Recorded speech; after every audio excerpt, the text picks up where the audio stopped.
नमस्ते दोस्तों।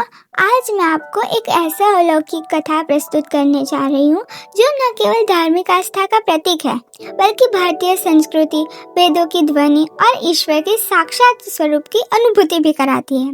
यह कथा है ओमकारेश्वर ज्योतिर्लिंग की। यह वह धाम है जहाँ शिव केवल देव नहीं बल्कि नाद ब्रह्म के रूप में पूजित है, जहाँ ओम की ध्वनि गूंजती है और यह गूंज शिव रूप होकर ओमकारेश्वर बन जाती है।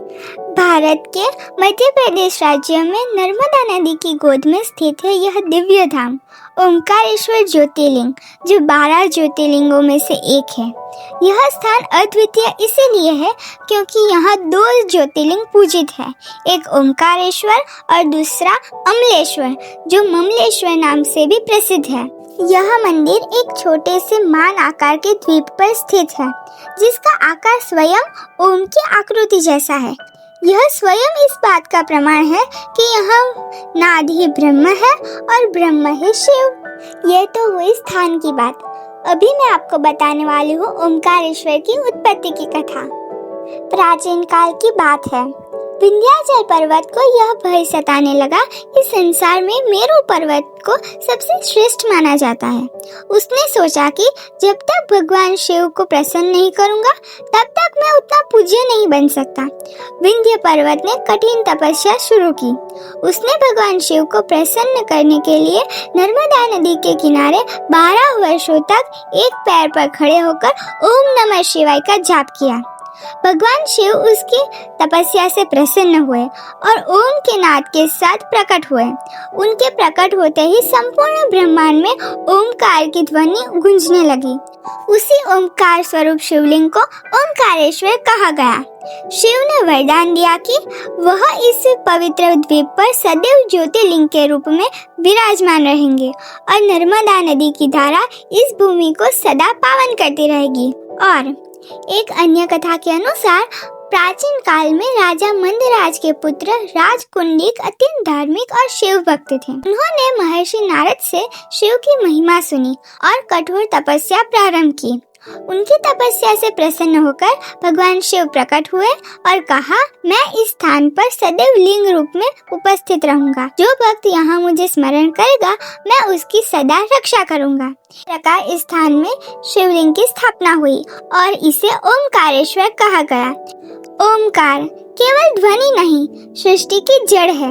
जब हम ओम का उच्चारण करते हैं तो वह केवल ध्वनि नहीं होती, वह ब्रह्मांडीय ऊर्जा है। वेद कहते हैं ओम इति एकाक्षरम ब्रह्म, अर्थात ओम ही ब्रह्म है। यह नाद ही सृष्टि का आरंभ है और यही नाद जब मूर्ति रूप लेता है तो वह ओमकारेश्वर ज्योतिर्लिंग के रूप में पूजित होता है। यहाँ शिव केवल मूर्ति नहीं बल्कि शब्द बनकर, ध्वनि बनकर, सत्ता बनकर विराजमान है। नर्मदा वह नदी जो शिव की आराधना करती है।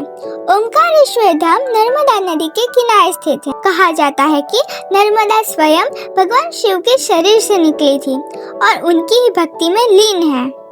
इसीलिए ओमकारेश्वर की परिक्रमा करना अत्यंत ही पुण्यदायक माना जाता है। यह परिक्रमा 7 किलोमीटर की होती है, जहाँ नर्मदा के शांत किनारे, मंदिरों की घंटियाँ और हर हर महादेव की गूंज मन को एक नई चेतना से भर देती है। भक्ति और वेदांत का मिलन। ओमकारेश्वर केवल शिव का धाम नहीं है, यह ज्ञान और भक्ति दोनों का संगम स्थल है। यहीं पर आदि शंकराचार्य ने अपने गुरु गोविंद भगवत पाद से वेदांत की शिक्षा प्राप्त की थी। अतः यह स्थान केवल आस्था नहीं, अध्यात्म का केंद्र भी है। ओमकारेश्वर शिव का वह रूप जो अंतर में ध्वनित होता है। जहाँ महाकाल मृत्यु पर विजय दिलाते हैं, वहीं ओमकारेश्वर ब्रह्म ज्ञान का मार्ग प्रशस्त करते हैं और विशेष रूप से ओम की नादयुक्त गूंज मन को ध्यान की अवस्था में ले जाती है। यहाँ जाकर ऐसा प्रतीत होता है कि आत्मा स्वयं शिव से संवाद कर रही है।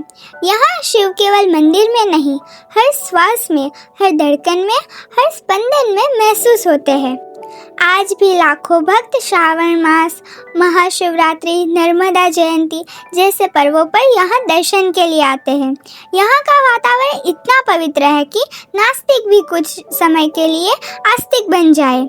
पथरीले घाट, शांत जल, हरियाली से घिरा द्वीप और शिवलिंग के दर्शन, यह सब मिलकर एक ऐसी अनुभूति देते हैं जिसे शब्दों में नहीं, केवल आत्मा से ही समझा जा सकता है।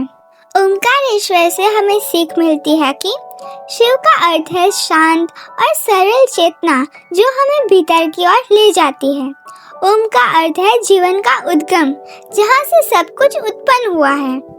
ओंकारेश्वर सिखाता है कि ईश्वर केवल मंदिरों में नहीं, हमारी सोच, हमारे कर्म और हमारी चेतना में भी है।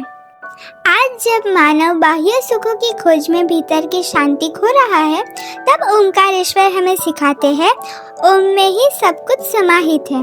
यह ज्योतिर्लिंग केवल एक पत्थर नहीं, बल्कि यह जीवन की अनंतता का प्रतीक है।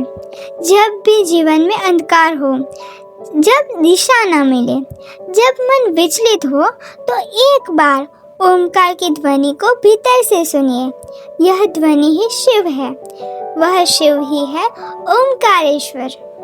हर हर महादेव। हमारे चैनल को सब्सक्राइब कर लीजिएगा ताकि वैद्यनाथ ज्योतिर्लिंग की कथा आपको सबसे पहले मिल सके। जय ओंकारेश्वर। ओम नमः शिवाय।